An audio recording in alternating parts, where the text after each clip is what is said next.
Lapotobune Arung Tanah Tenga adalah ayahanda Latenritata Arung Palaka. Ia adalah bangsawan Bugis Sopeng yang memperistrikan Wetenrisui, Datu Mariori Wawo Sopeng.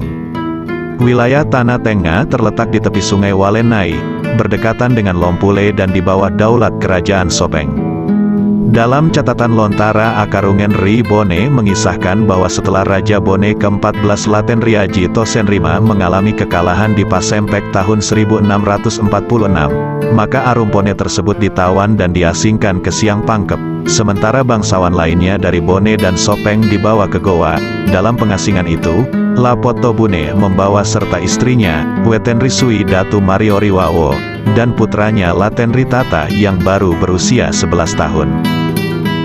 Lapotobune Arung Tanah Tenga dan keluarganya jatuh ke tangan Mangkubumi Kerajaan Goa, Imangada Cina Daeng Sitaba Karaeng Patinggaloang. Ia adalah seorang yang terkenal budiman dan berpengetahuan luas. Para tawanannya diperlakukan dengan ramah. Mangkubumi Karaeng Patinggaloang dijadikannya Latenritata sebagai pembawa puan atau tempat siri dari emas. Karena tugas itu, maka Latenritata kecil juga mendapat didikan yang cukup mumpuni. Sayangnya, Karaeng Patinggaloang yang budiman itu keburu wafat pada tanggal 15 September tahun 1654. Latenritata pun berganti tuan, yaitu berpindah ke tangan Karaeng Karungrung, yang menggantikan ayahnya sebagai Mangkubumi Kerajaan Goa. Karaeng Karungrung ini terkenal sebagai seorang yang sangat keras tabiatnya, tidak seperti ayahnya yang halus budi bahasanya, dan baik hati sesamanya manusia. Dalam perkembangannya, Karaeng Karungrung memerintahkan Jenang Bonetobala, agar segera mengerahkan 10.000 tenaga kerja untuk bekerja menggali parit di Bontoala dan Sombaopu. Selanjutnya, Jenang Tobala Arung Tanete yang biasa juga disebut Petapaka Nyarange, tiba di Goa dengan membawa 10.000 orang Bone di Goa. Orang sebanyak itu diambilnya dari berbagai golongan, lapisan, dan umur. Ada petani, nelayan, pandai kayu, ada orang kebanyakan, budak, bahkan bangsawan serta orang tua yang sudah ubanan serta ompong.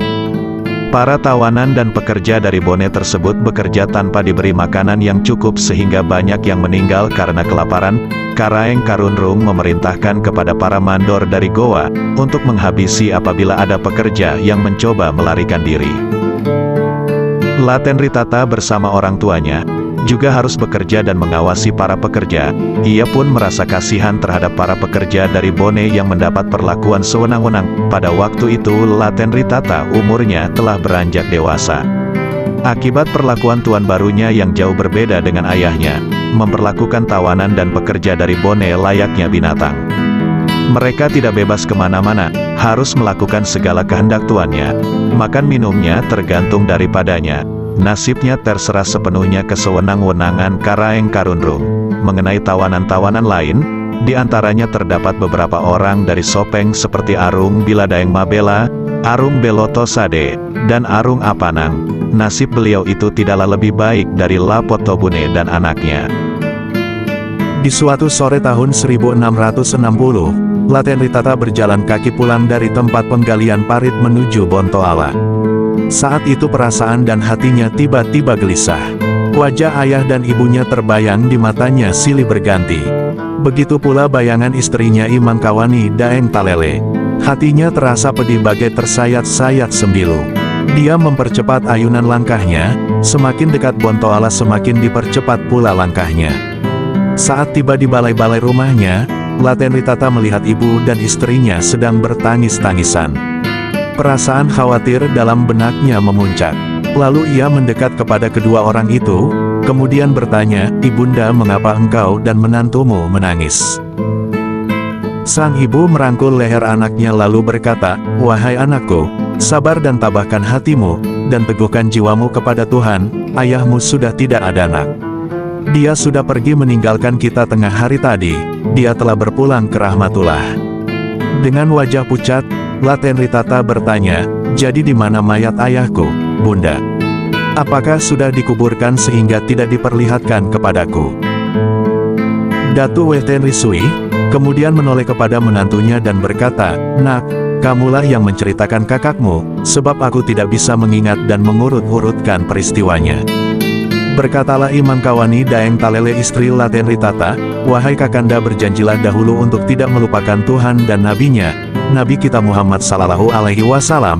Berjanjilah pula Kakanda, jangan melakukan sesuatu apabila tidak direstui oleh orang tua kita." Laten Ritata menjawab istrinya, "Aku menuruti semua kata-katamu. Wahai adindaku, ceritakanlah cepat karena aku ingin mengetahui di mana gerangan jasad ayahanda kita. Tapi aku juga meminta kepadamu berdua, jangan ada yang menangis, sebab orang yang teguh imannya tidak akan menangis meskipun tertimpa musibah apapun." Sejurus kemudian Datu Weh Tenrisui dan Imang Kawani Daeng Talele membasuh air matanya. Rupanya sang ibu membenarkan ucapan anaknya. Istrinya mulai berkisah, ketika Kanda berangkat di pagi hari tadi menuju ke tempat penggalian, tak lama berselang datanglah utusan Karaeng Karunrung menyampaikan pesan kepada ayahanda. Pesannya mengatakan bahwa Karaengnya memanggil Tuan untuk ditemani pergi berburu rusa di Talo.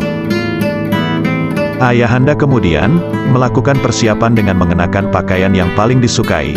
Semua cincin kesukaannya dipasang di jari-jari termasuk di kelingkingnya. Ayahanda juga menyelipkan keris yang terbungkus perak berhulu emas bertata permata 3 biji. Ayahanda lalu berucap kepada ibunda, "Aku tidak ingin Karaeng Karunrung mengira aku sebagai rakyatnya." Setelah itu, ayahanda pergi dengan menunggang kuda dan berjalan beriringan dengan Karaeng Karunrung menuju tempat perburuan di sebelah timur Talo. Namun, menjelang duhur, tiba-tiba datang utusan Karaeng Karunrung memanggil kami pergi ke tempat perburuan. Utusan Karaengnya mengatakan, "Lapoto Bune Peta Tanah Tengah mendapat kecelakaan, sebaiknya Anda datang menjenguknya." Kami pun ikut dengan utusan itu menuju ke arah timur Talo. Ketika kami tiba langsung diantar menuju ke sebuah gubuk kecil. Disitulah kami mendapati ayahanda Peta Tanah Tengah sedang dibaringkan, tetapi nyawanya sudah tidak ada lagi. Ibunda kita sendiri yang mengusap matanya. Sekujur tubuhnya penuh luka dan mukanya bengkak-bengkak. Kami tidak tahu penyebabnya apa gerangan. Karena semua yang dikenakan sewaktu berangkat termasuk sarung, baju, keris, dan cincin yang melekat di tubuhnya semua masih utuh. Anggota tubuh lainnya masih tetap utuh, hanya bagian muka yang memar, namun bunda masih dapat mengenali wajah suaminya. Waktu itu, kami memohon kepada Karaeng Karunrung agar dia mau mengutus orang memanggil Kakanda di tempat penggalian. Tetapi dia mengatakan tidak baik jasad orang mati disimpan berlama-lama, sebaiknya dikuburkan cepat. Masih beruntung karena dapat disaksikan oleh istri serta menantunya, sebagai pengganti anaknya. Makanya jenazah cepat diurus untuk dimakamkan. Almarhum dikuburkan dekat dari sini, daerah Talo. Laten Ritata bertanya setengah berteriak, "Siapa gerangan yang membunuh ayahanda kita?" Istrinya melanjutkan kronologisnya, ketika Karaeng Karunrung sudah tiba di lokasi menara pengintai, saat mau menaiki tangga tiba-tiba orang-orang menjadi ribut.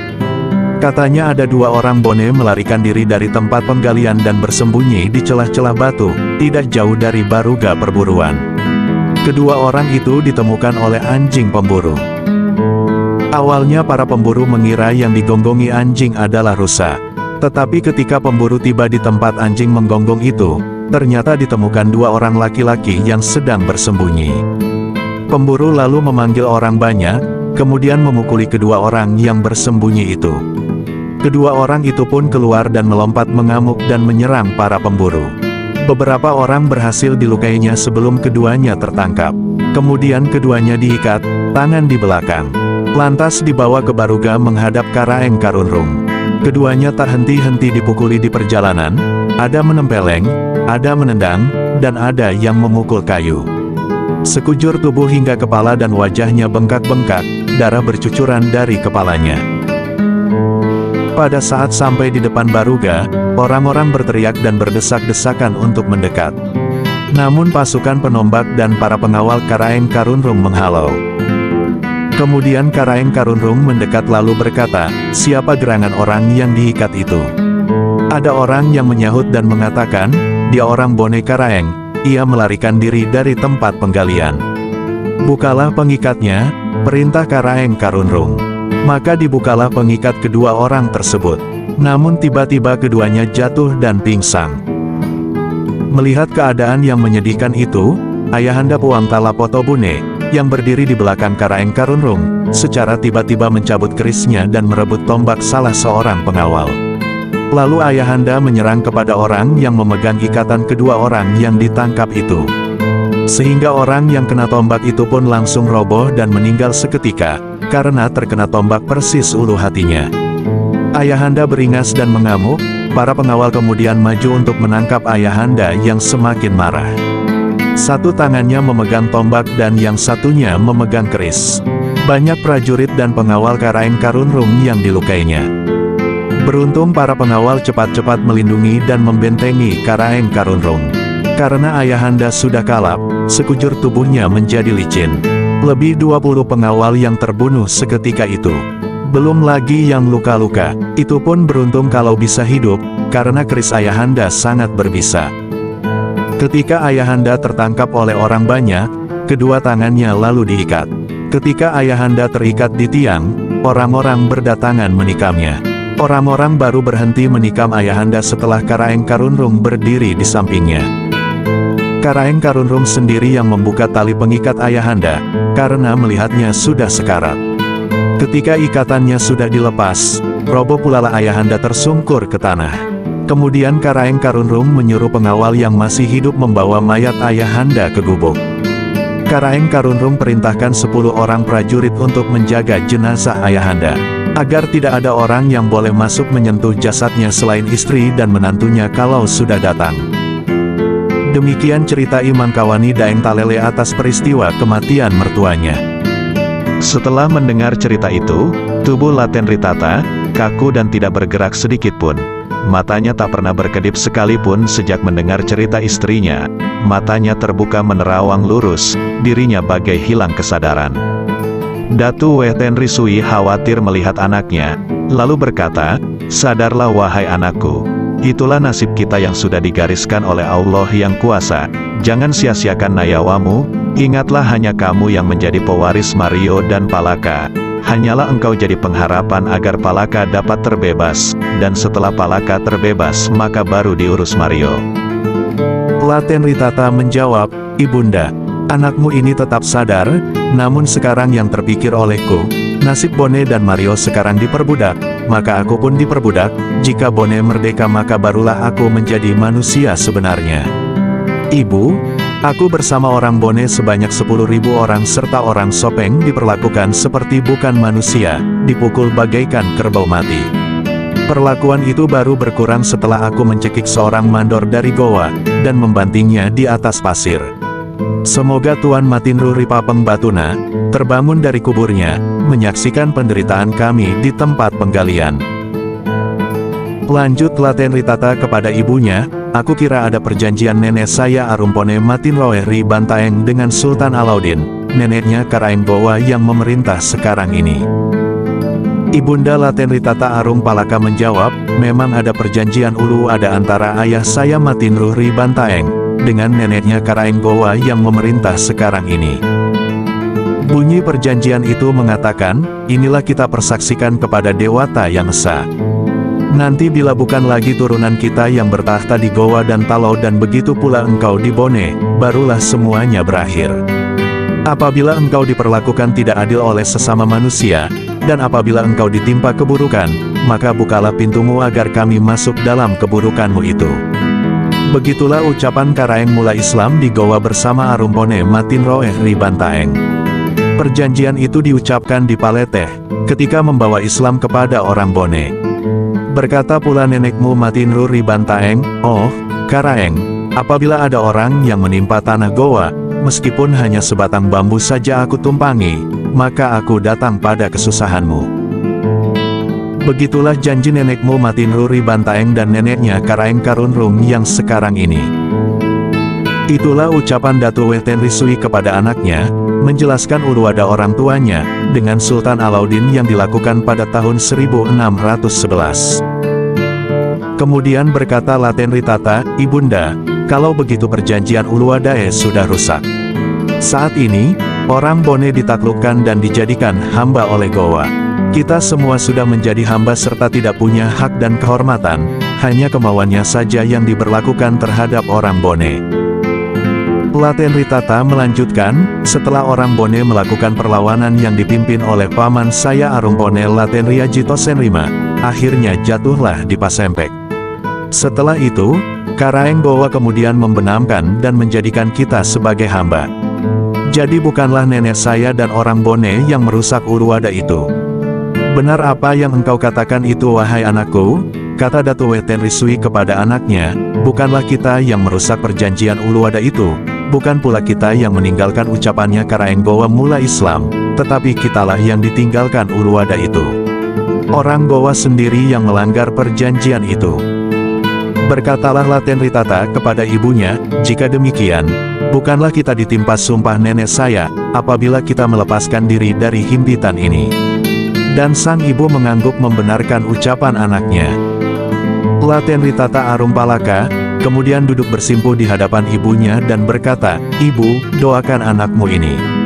Aku mau pergi jauh dan mengatur siasat untuk membebaskan orang-orang Bone dan Sopeng di tempat penggalian. Kematian ayahandaku yang sangat keji, atas perlakuan orang Gowa, membuat hatiku menyala-nyala." Wetenrisui, sang ibu, lalu mencium dan mengusap ubun-ubun anaknya. Lalu berkata, "Jaga dirimu anakku. Selamat berjuang di bawah payung Dewata Sewae." Setelah itu, kemudian Latenritata menatap wajah istrinya dan berkata, "Tabahkan hatimu wahai Dinda. Aku berharap Adinda tidak menghalangiku untuk melakukan perlawanan terhadap Gowa. Aku sama sekali tidak ada kebencian sama orang Gowa. Hanyalah kelakuannya yang membuat harga diri kita terinjak-injak. Kini saatnya Kakanda harus bergerak." Latenritata pun bersumpah akan menuntut balas terhadap kematian ayahnya serta sekian banyak orang Bone lainnya. Maka direncanakannya suatu pemberontakan secara besar-besaran untuk melepaskan Bone dari penjajahan dan perbudakan Gowa.